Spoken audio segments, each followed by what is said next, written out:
Triggers. That word that can trigger you all of the time when you have a trauma. What is it for you that triggers you and how to react to it?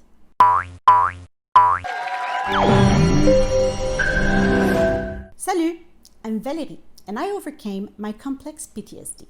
But guess what? Today I'm talking about triggers.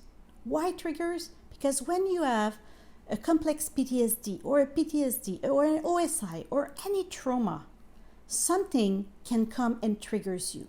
That means it can be a sound, it can be a light, it can be a smell, it can be an object, it can be anything, a situation that comes into your life and make you kind of flip out or completely go back on yourself in a little ball because you don't want to interact with the world anymore. Or it can scare you, or developing a lot of huge emotion like anxiety and panic attack. So how to deal with those triggers? First of all, it's possible when you're on a decluttering journey, decluttering either your mind or decluttering your space, that you get in touch with those triggers, with those objects that bring some memories to you that start a trigger. And then you start feeling anxious or sad or angry or grieving. This is totally possible. But that doesn't mean you need to stop your decluttering. That means you need to cope with your trigger and then continue your decluttering. It sounds easier to say than to do. I know, coping with my triggers. Yeah, you're crazy. I cannot do it. It's just my automatic response to the trigger. But guess what? You can deal with your triggers. Yes, there's an automatic response right away. But how you manage it, how you respond to it, what you do with it, you are in control of it. So let's give you 5 ways that you can cope with that triggers. The first one is mindfulness. You probably already hear about it. But how can you do a mindfulness right away that is easy to do? You know what? Your trigger. Okay. Let's say I'm doing a mindfulness about blue.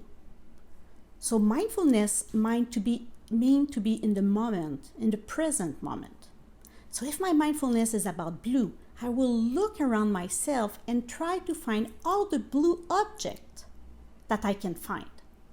If you don't want blue and you want to do red, do a mindfulness about red. That's totally fine. Choose the color you want or choose the shape you want. Everything that is square.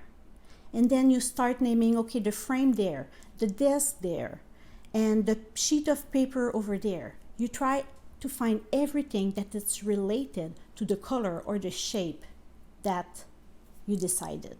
And you do that during 2 or 3 minutes. And guess what? You will feel better after it.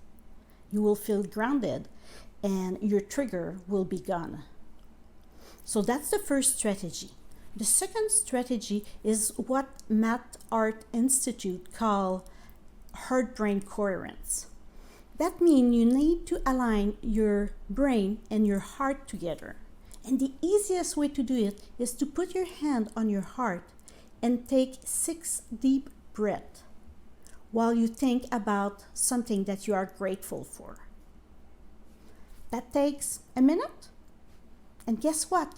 You will feel better.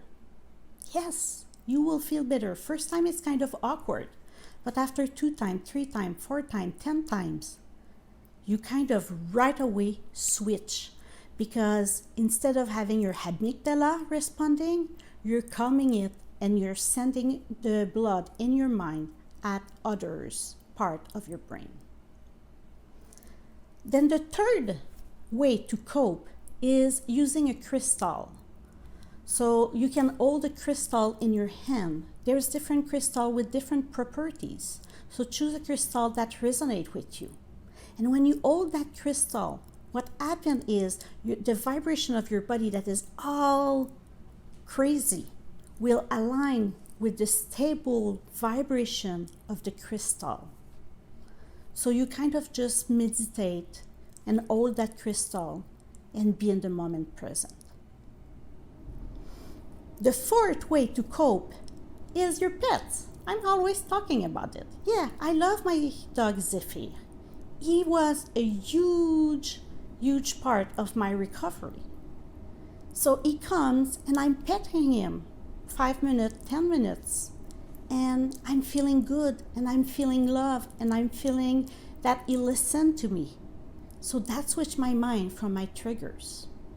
And I'm able to continue what I was doing, go back to my decluttering or the chores that I was doing, or start again a conversation.